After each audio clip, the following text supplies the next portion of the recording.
Чубак Сатаевдин уулу Талай байкебиз бизде тосуп алды. Чымынга да жамандыгы жок киши болгон экен да. Бишкекте филармонияда 29 күн концерт берген деген да. Кыргызстандын тарыхында мындай болбоптур, ито боло элек азыр. Атамдын ырлары баягы жүрөктөн чыккан да. Бирге жүрдүк бир далай, ал күндөрүм жыргалай, азыр жоксуң жанымда, эңсеп жүрөк кыйнадай. Бирге жүрүп көбүнчө эле өмүрүн көп эле ошо эл аралап, эл менен өткөн экен да. Бир бала келип эле мага түкүрүп пальтомо шооп салды да. Акем келип тиги менен урушуп кетти да. Наракта кирпич турган экен, алып урдум эле тигинин башына тийди да. Тиги брат болсо жокко жанагы зданияның ичинде эчте жүр го, үмкөңдү койдой койду. Агай азыр атаңыз өз колу менен салган үйдүн фонунда турабыз. Атаңыздан айрылып калган күнүңүздү айтып. Башка кан куюлуп кеткен да. Ал жакта мен деле бар болчумун. Элдер жашообуз кандай өтсө, биздики деле ошондой өтүп атты болгондо баягы атам орду башка да. Арман, арман, арман, арман, арман, арман, арман, арман. Деги эле Чубак Сатаевдин жашаган айылы биздин көрүүчүлөрүбүзгө кызык болсо керек. Ушул жакта балалыгым өткөн да. Дагы деле ушул жерде жашайбыз, Кудай буйруса, өмүрүбүз өткөнчө ушул жерде болобуз да.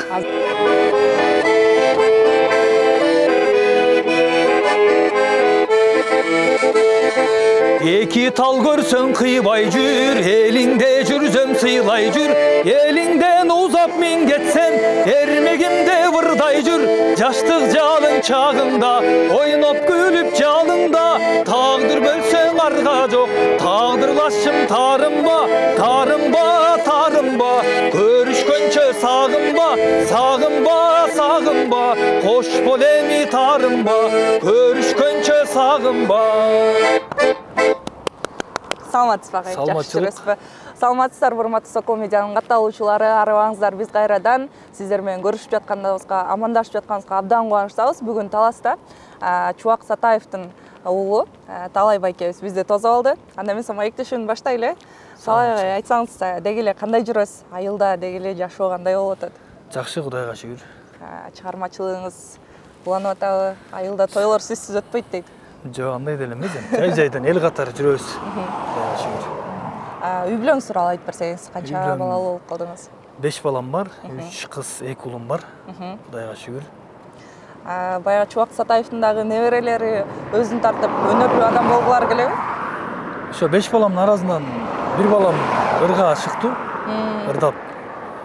Анча-мынча мен менен тойлорго ырдап калат. Буйруса окутабыз го, окутуп. Өзү айтып калабы баягы ырчы болуп, чоң окуу жайга тапшырсам деп? Ал 2-чи класстан буйруса аккордеон курстарга берип, окутуп, билимдүү кылыш керек да. Талай агай, азыр Боотерек айылынын кире беришинде Чубак Сатаев көчөсүндө турабыз. Деги эле өзүңүздүн чоңоюп өскөн, туулуп өскөн айылыңыз жөнүндө айтып бериңиз. Ушул айыл мурда Күмүштаг айыл болчу, анан кийин Боотерек болду. Азыр ушу Боотерек айылы 7 километр турат ушул көчө.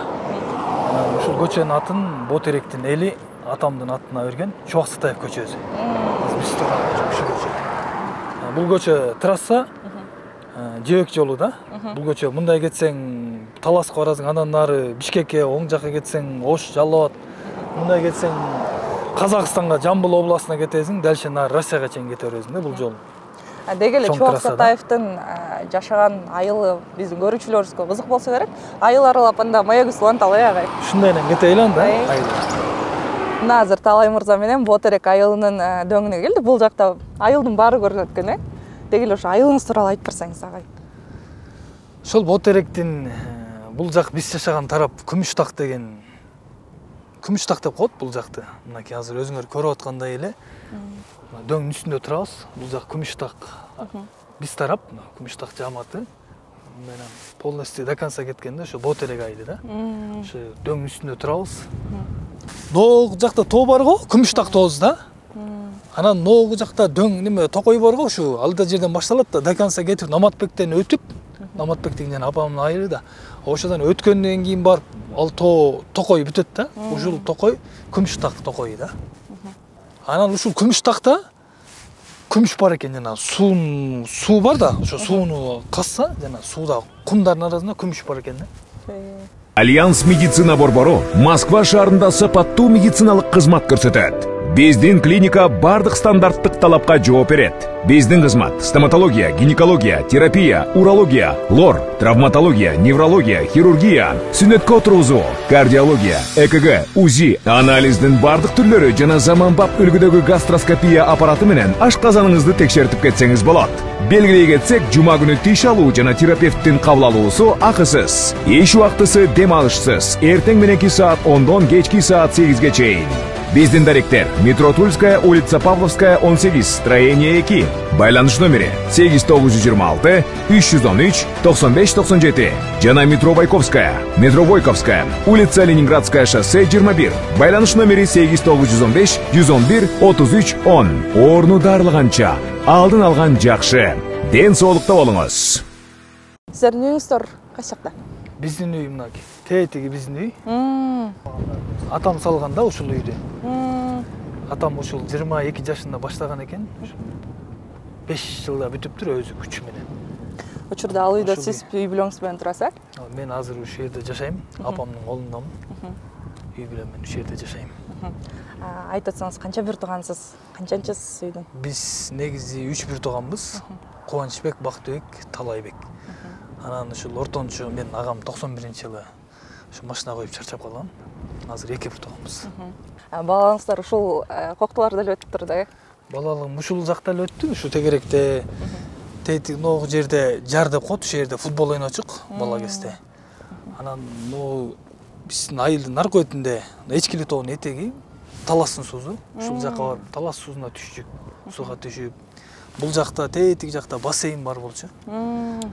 Ушу айылдын аркы башында. Ошо бассейнге түшчүк, ушул жакта балалыгым өткөн да. Дагы деле ушул жерде жашайбыз, Кудай буйруса, өмүрүбүз өткөнчө ушул жерде болобуз да. Азыр балдардын балалыгы ушул жакта өтүп атат депесизби? Үй бүлөңүз тууралуу айтып берсеңиз, качан турмуш көрдүңүз? Ушу 22 жашымда үйлөнгөм, азыр 5 балам бар. 3 кыз, 2 уулум бар. Жубайыңыз кайсы жактык? Жубайым ушу Таластан эле. Айтсаңыз, жубайыңыз менен кантип таанышып калдыңыз? 5 баланы сизге белек кылып бериптир. Анын бөлөсү тааныштырган, ошентип үйлөнүп калдык. Канча жыл болду чогуу жашап аткандарыңыз? Ушу 2007-жылы үйлөнгөнбүз. Деги эле Чубак Сатаевдин уулу болуш өзүнчө бир сыймык болсо керек, э, агай. Айылдаштарыңыздар деле сизди көрүп, агайды эстеп турса керек. Негизи атамды көргөн улуу муунда кишилер мени көрүп, атамга окшоштуруп, сени көргөн, атаңды көргөндөй болобуз деп. Атамды көргөн улуу байкелер, акелер, эжелер, чоң апалар эскеришет, айтып калышат. Атам өзү негизи жакшы киши болгон, ал ак көңүл, эч бир кишиге жамандыгы жок. Чымынга да жамандыгы жок киши болгон экен да. Анан негизи биз төрөлгөндөн эле ал атам көбүнчө гастролго чыгып, көп көрбөй калдык да. Анан баягы гастролдон келип, үйдө бир аз болуп эле кайра кетип калып, жети область кыдырып эле гастролдоп жүргөн экен да. Көбүнчө эле өмүрүн көп эле ошо эл аралап, эл менен өткөн экен да. Атам негизи ошо гастролдон бияка келгенде туугандарга, досторуна майрам болчу экен да. Койду союп эле, дасторкон жайнатып, концерттер коюп, барган жерде аншлаг. Ошол атам Бишкекте филармонияда 29 күн концерт берген экен да. 29 күн. Кыргызстандын тарыхында мындай болбоптур, ито боло элек азыр. Бир дагы ырчы бере элек да. Анан атам быйыл тирүү болгондо 65ке чыкмак. Кандай пландар болот атаңыз буйрса 65 жаштык? Ушул акем ошо 65 жылдыгын чоң бир масштабта концерт өткөрөйүн деп пландап атат. Буйруса концерт болот Бишкекте. Эскерүү концерт болот. Ушул эле айылдын мектебин окуп бүтүрдүңүз да? Ооба. Мектептеги баягы мугалимдериңиз сизге өзгөчө мамиле кылчу беле? Мисалы, белгилүүлөрдүн балдарына демейде башкача мамиле кылышат го? Жок, бизде андай деле болгон жок. Айтсаңыз, атаңыз сиздерге аспаптарды үйрөтчү эмеспи? Атам негизи ошол убакта Бишкекте болчу да. Анан биз биякта эле болдук. Анан 7 жашымда качып болгон атам. Ошо 7 жашымда эле качып болуп, ошо мен апам чоңойтtu да. Апам бизге мээнет кылып ушундай банчада иштечи. Апам мээнет кылып бизди ушул даражага жеткизди. Ошо апама рахмат. Апам ушул эле биздин могу жакта дөң деп коет, дөң 3 дөңдү ашкандан кийин эле Наматбек деген айыл бар, Бакай атанын жанында, ошол жердин кызы. Атаңызга канча жашында турмушка чыгыптыр? ошо 21 жашында турмушка чыккан экен. Анан айтып атпайсызбы, эрте эле баягы атаман айрылып калгам депчи. Анан апаңыз канча жашында ошондо атаңыз дүйнөдөн кайтып кетти? 33. 30 жашында. Апаңыз 33 жашка чыкканда эле. Экөө тең болчу да. Анан ошол күндөн баштап экинчи турмушка чыккан жок да? Жок. Сиздерди өзүнүн менети менен багып чыгат да? Балаңызда бир эсиңизде калган жакшы окуялар болсо биздин көрүүчүлөр менен бөлүшүп атсаңыз. Ошо бала кезде кичинекей элем, ошол 4-класс болчумун. Акем 9-класс. Анан ошо мектептен келатсак, бир бала келип эле мага түкүрүп пальтомо шооп салды да. Анан жиним келип, мен ага кайра кыйкырсам, наракта акем келатыр, тиги келип, мен дагы түкүрүгүн шооп салып атпай. Анан кийин акем келип тиги менен урушуп кетти да. Анан ал 10-класс. Анан экөө раз-раз жүрдү эле, анан эски мектеп барды, ошонун ичинде экөө раз-раз турдук го. Акем экөө Куштарбек деген брат.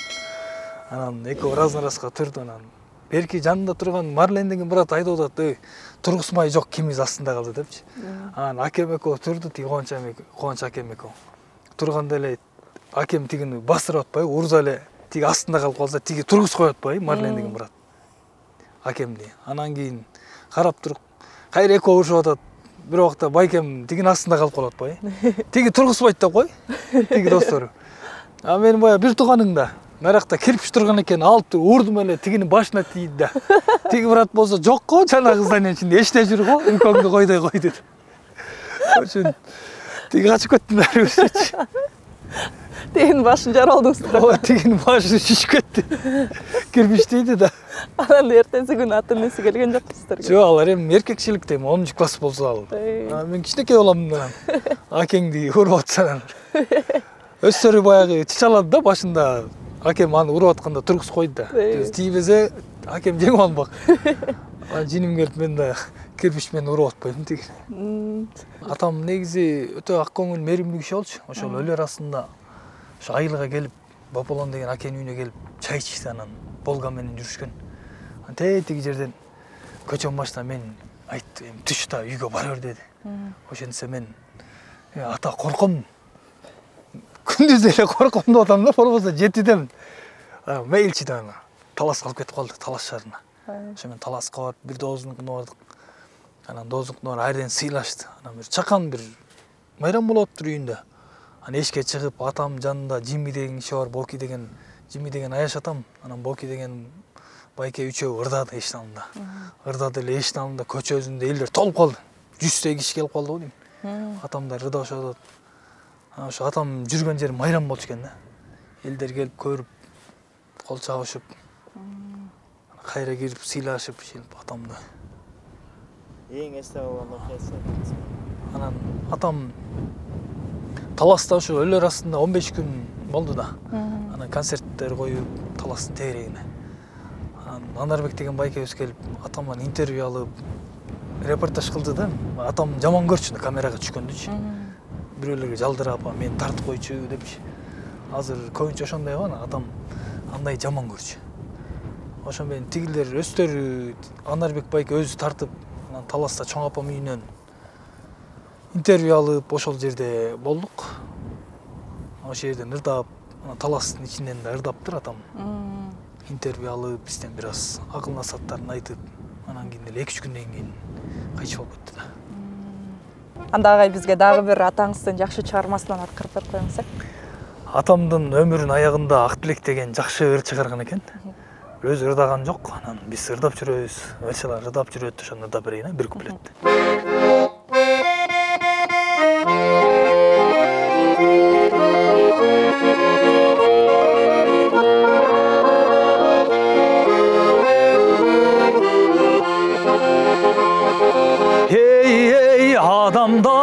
Адамдар, каалаганым амандык, тынчтык болуп өлкөндө, болбосо кен жамандык.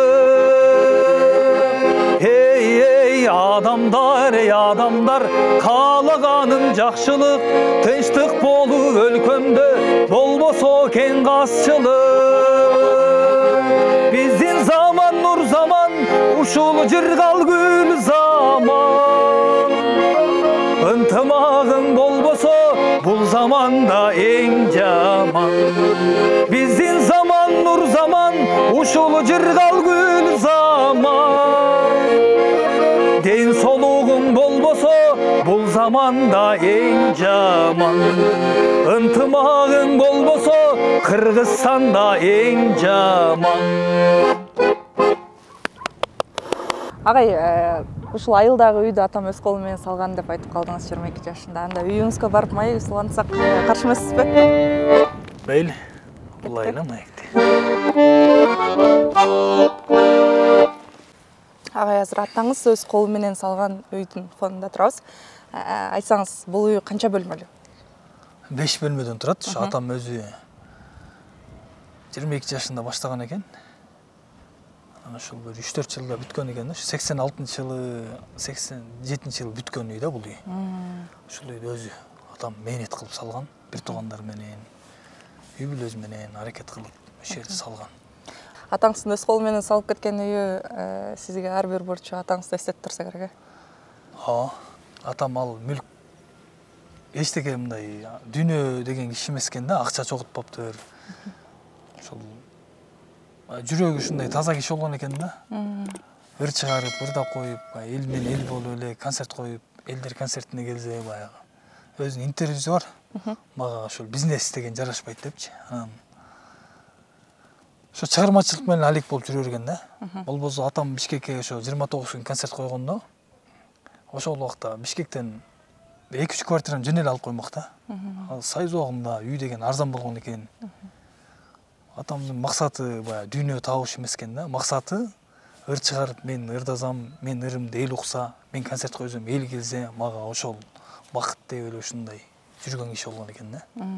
Атаңыз ырларын кандай форматта чыгарчу? Мисалы, атаңыз ыр чыгарып атканда кимдир бирөө эргип берип, же болбосо апаңыз ошол колдоосун көрбөсчүбү? Эми баягы ыр деген илхом келгенде чыгат экен да. Атам ошо илхом келгенде чыгарган экен да ырларынчы. Ар бир тармакта чыгарган, мисалы достор жөнүндө кандоосум деп, бата жөнүндө ак бата. Мынакей азыр Рамазан айында турабыз. Жарамазан деген ыр чыгарган. Ал ырды сөзүн Шайлөөк Дүйшев жазган, onu атам чыгарган экен да. Ошо орозо убакта концерт коюп аткан экен филармонияга. Ошол убакта эле бат эле чыккан ыр экен да. Эми ошо Жарамазанды азыр көрүп атсыңар го. Филармониянын кызматкерлери, маданият кызматкерлери төртөө болуп ырдап Бишкекте концерттерин ырдап атат азыр. Дагы деле ыр өлбөй эл арасында ырдалып жүрөт. Түштүк кыз ырын атаңыз өзү чыгарды беле? Ал сөзү Оштогу бир акын байкебизге таандык экен. Ал ошо пактачы кыздарга арнап чыгарган ыр экен. Онун болсо атам чыгарган. 91-жылы чыккан да бул. Кандай ойлойсуз? Мисалы, атаңыз теңдүү, атаңыз менен тең эстрадага аттанган адамдар көп да, бирок алардын арасынан кыргыз эли атаңызды сыйлап, атаңызды баягы ырдап турушун каалаган да. Ушул эмне себептен деп ойлойсуз? Атамдын ырлары баягы жүрөктөн чыккан да. Жүрөктөн чыккан ыр жүрөккө жетет деп коет го.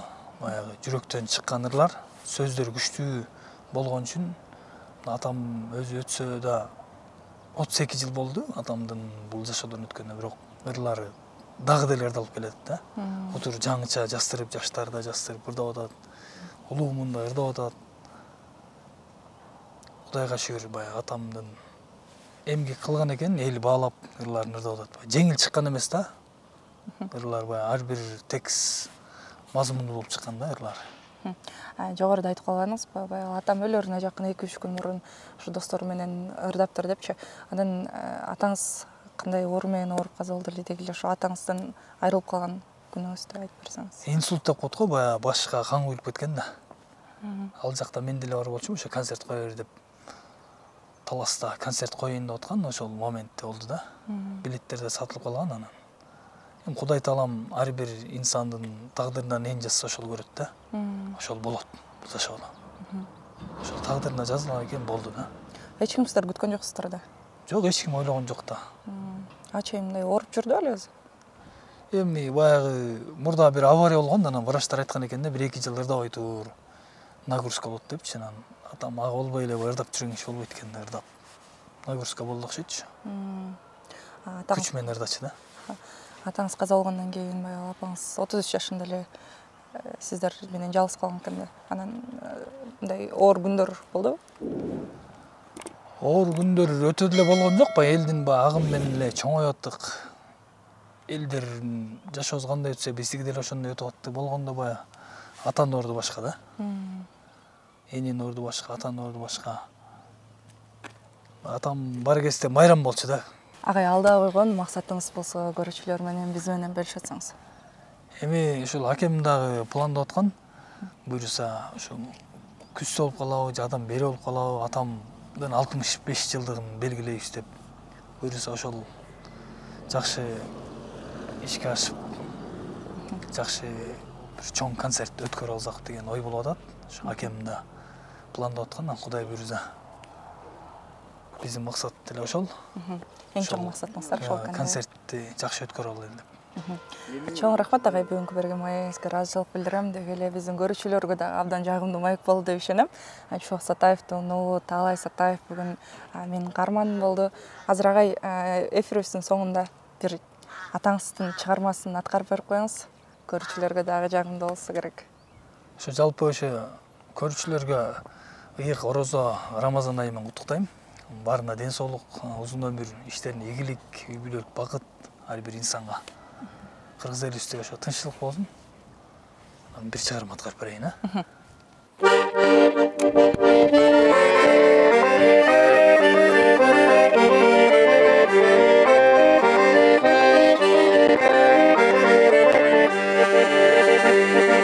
Бирге жүрдүк бир далай, ал күндөрүм жыргалай, азыр жоксуң жанымда, эңсеп жүрөк кыйнадай. Бирге жүрүп кетип калдың, арга канча арман, арман, арман, арман, арман, арман ай.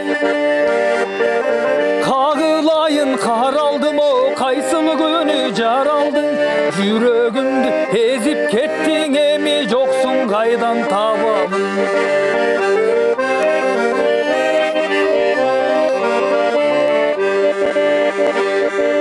Өмүр гүлү жан эркен, жаштык болот турбайбы, ойноп күлгөн бул дүйнө аздык болот турбайбы. Жалыңдаган жаш өмүрдү жараткан ай, ал бир келсе өтпөй кеткен турган кылганды. Жалыңдаган жаш күндөрүн кимдер гана эңсебейт, кайрылып кел ал күндөр деп кимдер сүйүп аны эңсебейт. Арман, арман, арман, арман, арман, арман, арман, арман ай.